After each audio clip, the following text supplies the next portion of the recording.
우리 함께 올 말씀은 로마서 9장 30절로 33절의 말씀입니다.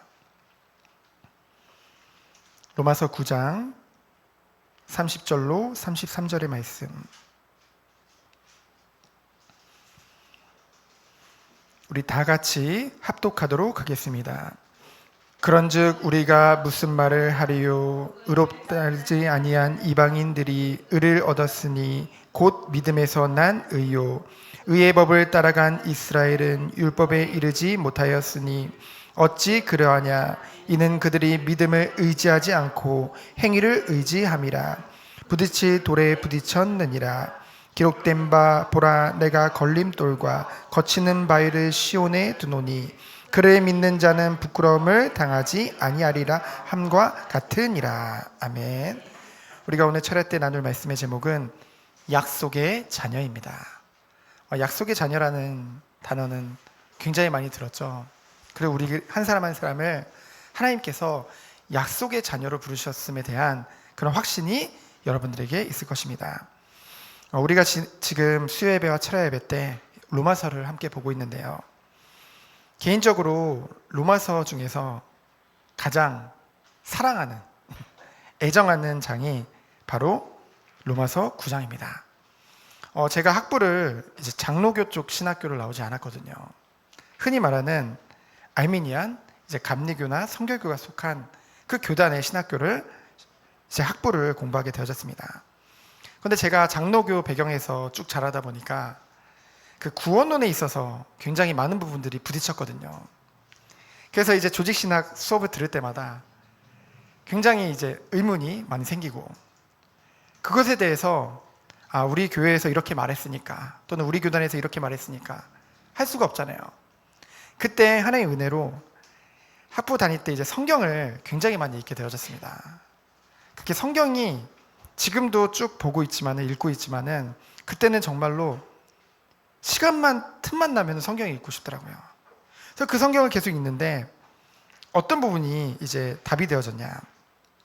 사실 그 알미니안 쪽에서 웨슬리 조직 신학에서는 이 예정론을 부인하거든요.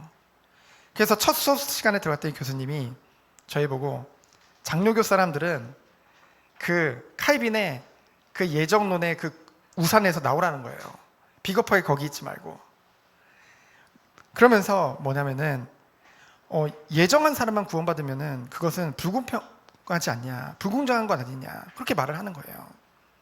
그래서 하나님께서는 만인 구원론에 대해서 그렇게 말을 하더라고요.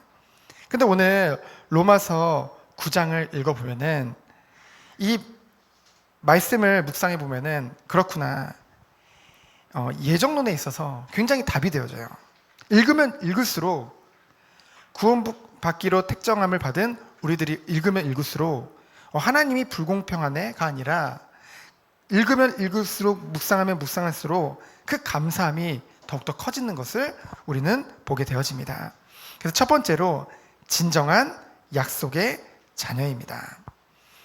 바울에게 심적 고통과 그 굉장한 큰 근심이 있었죠. 그것이 무엇입니까? 비록 바울이 이방인을 위하여 택한 나의 그릇이다 라는 미션을 받았고, 정말 하나님이 특별히 이방 선교를 위해 부른 전도자이지만은, 그렇다고 해서 자기 민족 구원에 대해서 관심이 없었던 것이 아닙니다. 이방인만 사랑했던 것이 아닙니다. 자기 민족인 이스라엘에 대한 그 민족 구원에 대한 마음이 너무나도 컸었거든요. 얼만큼 컸었냐? 오늘 읽지 않았지만은 9장 3절에 보면은 나의 형제 곧 고륙의 친척을 위하여 내 자신이 저주를 받아 그리스도께서 끊어질지라도 원하는 바로라. 물론 하나님의 그 구원에서 끊어질 수 없죠. 하지만 그만큼이나 그 자기 민족 유대인에 대한 그 구원에 대해서 진심이었던 것이죠. 마치 우리가 구약 성경에 보면은 출애굽기 32장 32절에 보면은 모세가 이 이스라엘의 그런 용서를 하나님 앞에 구하면서 자신이 뭐라고 했어요? 하나님의 책에서 이름을 지워서라도 이들을 구원해달라고 기도했거든요. 이처럼 정말로 하나님의 은혜를 받았고 복음을 가진 자들은 자기 민족을 놓고 기도할 수밖에 없다는 것이죠. 모세를 봤을 때, 바울을 봤을 때요. 그러면서 무엇에 대해서 말하고 있느냐?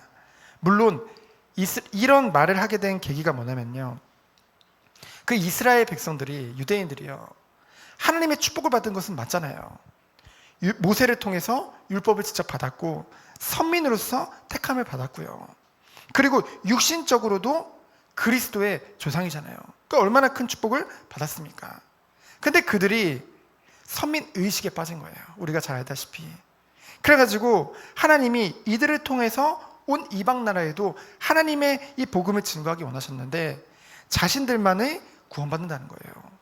혈통적으로 자신들이 구원받고 또 율법을 지킴으로 구원받는다고 생각을 했어요. 그런 것들을 보면서 안타까운 거죠, 바울이. 왜요? 바울은 누구보다 예수 그리스도의 복음을, 은혜의 복음을 증거하는 자잖아요.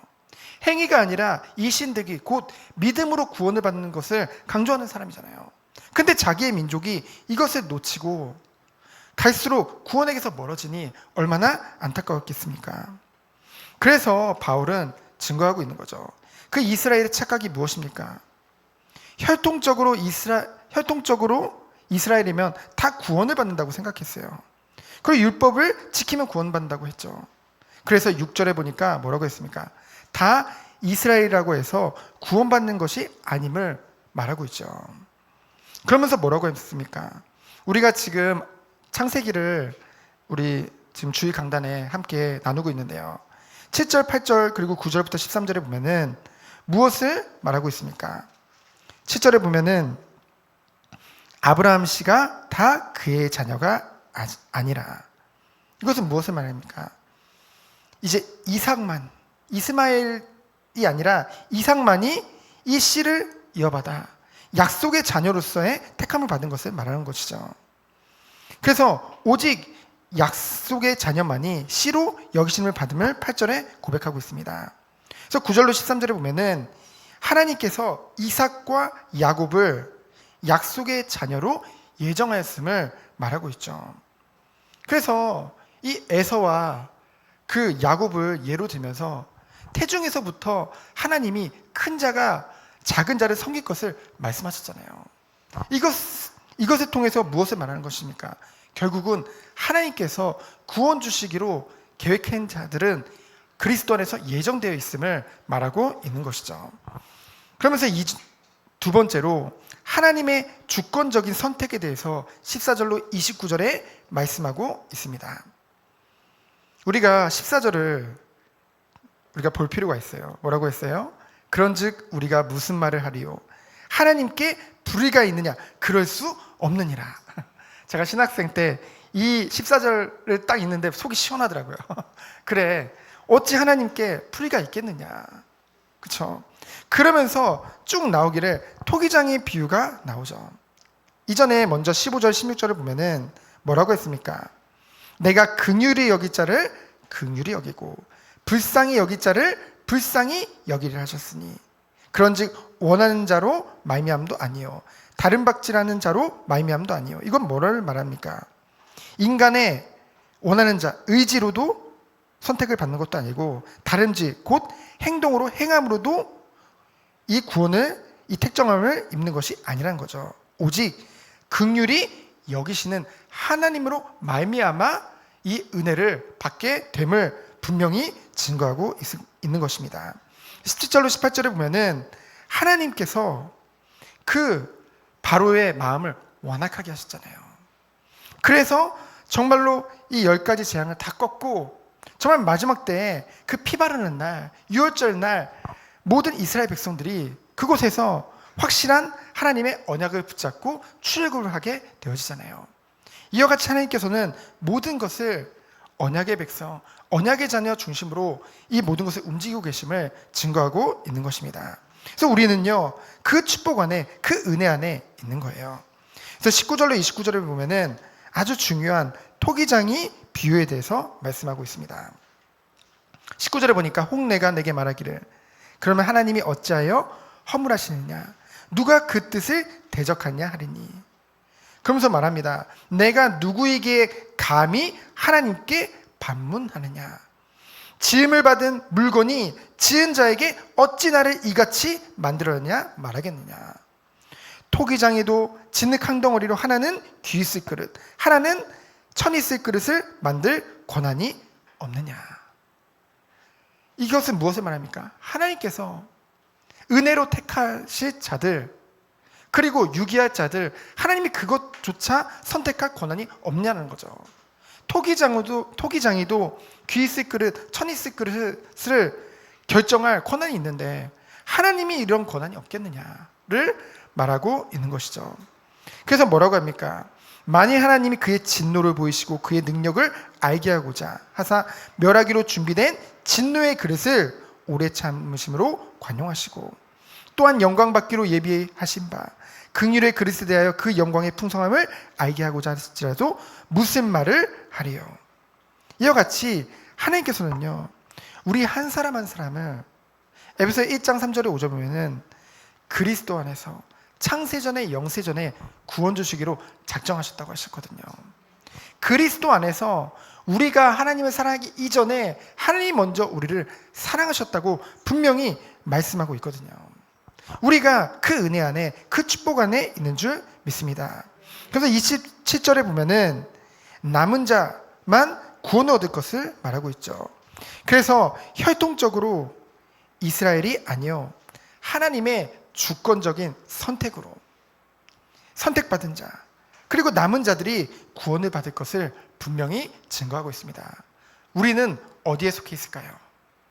바로 이 택함을 받은 그 축복 안에 있는 줄 믿습니다. 왜요? 3번에 바로 우리에게 있는 이 의가 다른 의가 아니라 믿음에서 난 의이기 때문입니다. 오늘 우리가 30절로 33절을 같이 읽어보았는데요. 30절에 보면은 우리가 무슨 말을 하리요? 의를 따르지 아니한 이방인들이 의를 얻었으니. 이 유대인들이 봤을 때는 이방인들은 멸망받을 자들이요, 구원을 절대 못 받는 자들이거든요. 근데 오늘 말씀해 보니까 뭐라고 했습니까? 의를 얻었대요. 근데 무슨 의요? 믿음에서 난 의요. 무엇을 믿는 믿음입니까?